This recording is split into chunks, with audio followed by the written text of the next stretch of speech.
As of 2016, there are currently over 2 million people incarcerated in the United States, and a majority of them suffer from some type of mental illness. Rates of mental illness are significantly higher amongst inmates than the general population. Specifically, over half of inmates reported having a mental health condition. This includes 33% having major depression, 12% with delusions, and 8% with hallucinations.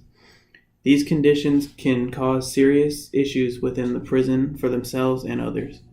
Correctional officers claim to have a hard time in handling inmates with a poor mental health, as these inmates have higher rates of misconduct, assault, and accidents.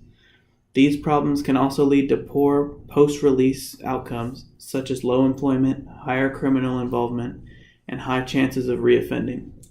Physically, they are more likely to be exposed to disease and stress, obesity, and increased mortality rates. One of the main factors of poor mental health statistics can be linked to overcrowding. This is said to increase levels of stress, therefore leading to major suicide rates among inmates. It is even used as a factor in predicting suicide rates, and research shown that even minimum security prisons, which typically have the lowest rates, are known to have similar suicide rates to maximum security institutions, which typically have the highest suicide rates when overcrowding is present. Family contact, recreational activity, availability, and prison security are also great impacting factors of mental health. Although there are many factors in prisons that can affect an inmate's mental health, much also depends on events prior to incarceration, with time in prison only emphasizing these negative experiences. For example, based on a study by Timothy Edgman and Jody Clay Warner, those who had been physically abused, sexually abused, unemployed, or homeless prior to incarceration were more likely to experience higher levels of depression.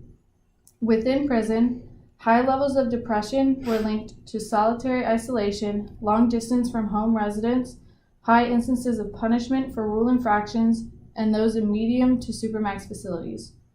Higher levels of hostility have been linked to high levels of overcrowding, no access to television, recent suicides, large punishments for rule infractions, and low recreational and work opportunities.